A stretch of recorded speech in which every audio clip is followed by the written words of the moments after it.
Welcome everyone, join us today as we pay tribute to the life and legacy of Andy Fletcher, the quiet force behind Depeche Mode. More than just a keyboardist, he was the band's steady heartbeat, holding things together through decades of triumphs and trials. So let's dive in. Andrew John Fletcher, born the 8th of July 1961, in Nottingham, England. Born in Nottingham to parents John an engineer and Joy a housewife, Andy had two older sisters, Karen and Susan, born in 1964 and 1966, and a younger brother, Simon, born in 1976. When Andy was just 2 years old, the family relocated to Basildon, Essex, among the first to settle in the new town. Growing up, Andy played football with the local boys' brigade, encouraged by his father, and remained involved until age 18. He attended St. Nicholas Comprehensive School, where he was classmates with future bandmate Martin Gore and singer Alison Moyet. A devout Christian in his early years, Andy attended church with his friend Vince Clarke, which also sparked his interest in music. At around age 14, Andy began playing guitar in church. 2 years later, he and Clarke formed their first band, No Romance in China, with Andy on bass guitar. Both were heavily influenced by the electronic sounds of orchestral maneuvers in the dark, and were drawn to the idea of forming a synth-based group. Working odd jobs, they saved to buy synthesizers. In 1980, Andy and Clarke teamed up with Martin Gore to form Composition of Sound, practicing at the Woodlands School Youth Club. Initially, the setup included Clarke on vocals and guitar, with Andy and Gore on synthesizers. Early rehearsals were held in their homes, often for small audiences of school friends. That same year, Dave Gahan joined the group as lead vocalist, prompting the band to adopt the name Depeche Mode.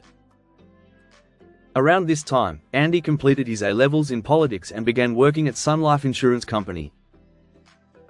Despite Depeche Mode's growing profile, he continued working there until the band's first singles, Dreaming of Me and New Life, began to climb the charts in 1981. The success of New Life prompted Andy and Gore to leave their day jobs and focus on Depeche Mode full-time. Depeche Mode released their debut album, Speak and Spell, in 1981. Shortly afterward, Vince Clarke departed the group, performing his final show with them on the 3rd of December that year. The band continued as a trio for their second album, A Broken Frame, in 1982, with Gore stepping in as the new principal songwriter.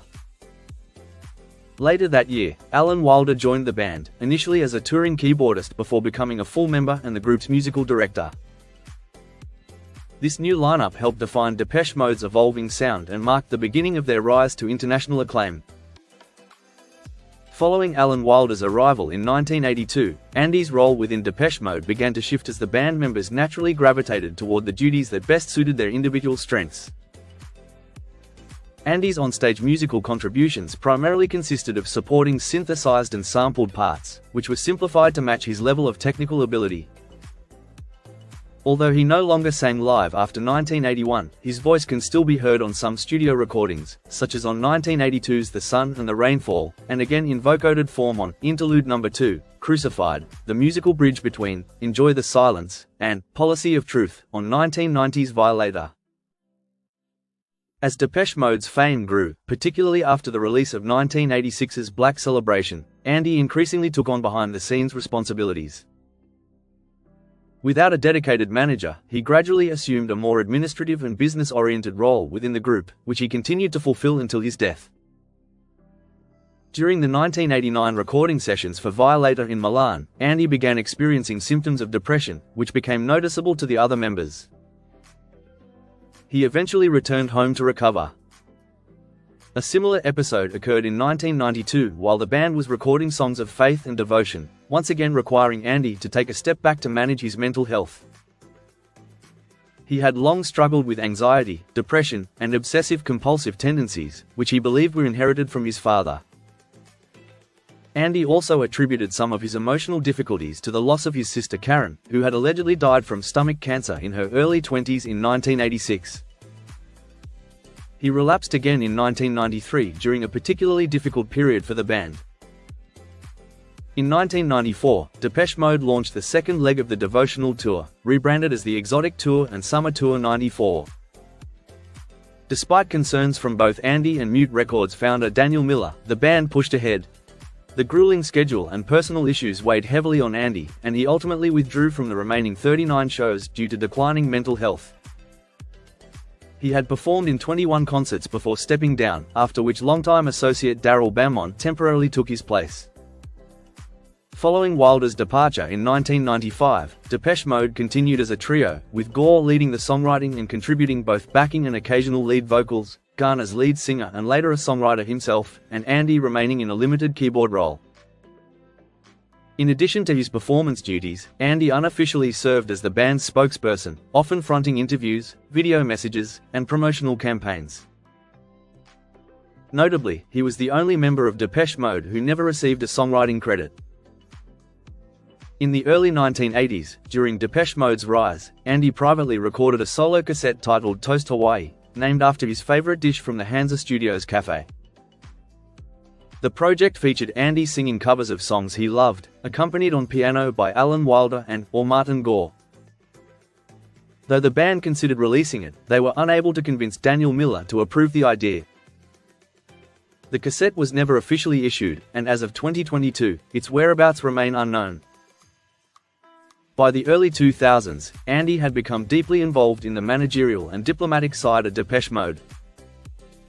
After the 2001 Exciter tour, tensions rose between Dave Gahan and Martin Gore over songwriting duties. Andy played a key role in helping resolve the dispute. His mediation led to an agreement that allowed Gahan to contribute 3 songs to the band's 2005 album Playing the Angel, including the Grammy-nominated track, Suffer Well. This marked a new era for the group, with Gahan continuing to develop as a secondary songwriter, penning future singles like Hole to Feed in 2009, Should Be Higher in 2013, and Cover Me in 2017.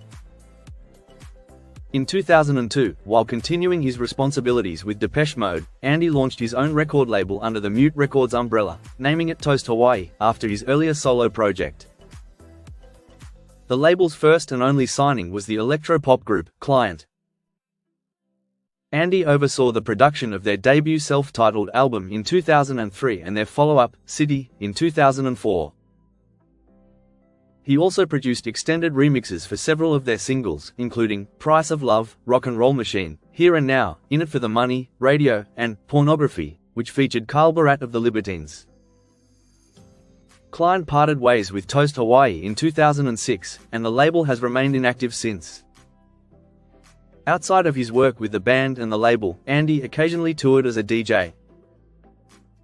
Initially supporting Client's live shows, he later performed at clubs and festivals during Depeche Mode's downtime. His sets often included rare or exclusive Depeche Mode remixes, offering fans a unique take on the band's music. In 2020, Andy and his bandmates, Dave Gahan, Martin Gore, Vince Clarke, and Alan Wilder, were inducted into the Rock and Roll Hall of Fame, honoring Depeche Mode's trailblazing contributions to synth pop, electronic music, new wave, and even heavy metal. Though Andy's musical input was often subtle and understated, he contributed to all 14 of the band's studio albums and played hundreds of concerts across the globe.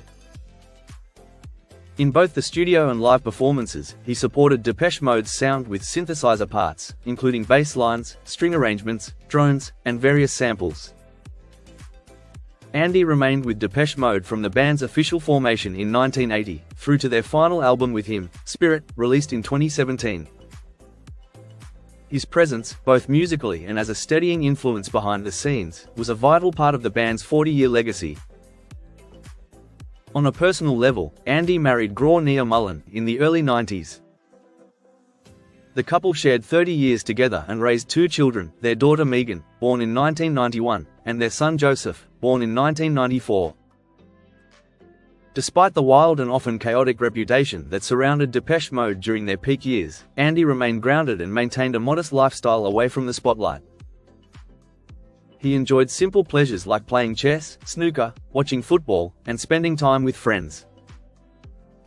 A proud supporter of Chelsea Footy Club, he was known for his love of British culture, politics, and had a long-standing habit of waking early to watch the sunrise, a routine that reflected his steady and unpretentious nature over the decades. Sadly, on the 26th of May 2022, Andy Fletcher passed away, at the age of 60, due to an aortic dissection while at his home. His funeral was held in London on the 20th of June 2022. And there you have it.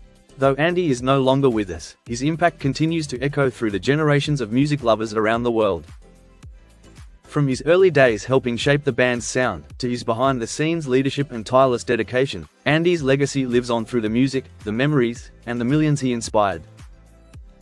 Thank you for watching. Don't forget to like and subscribe for more videos just like this. Take care and bye for now.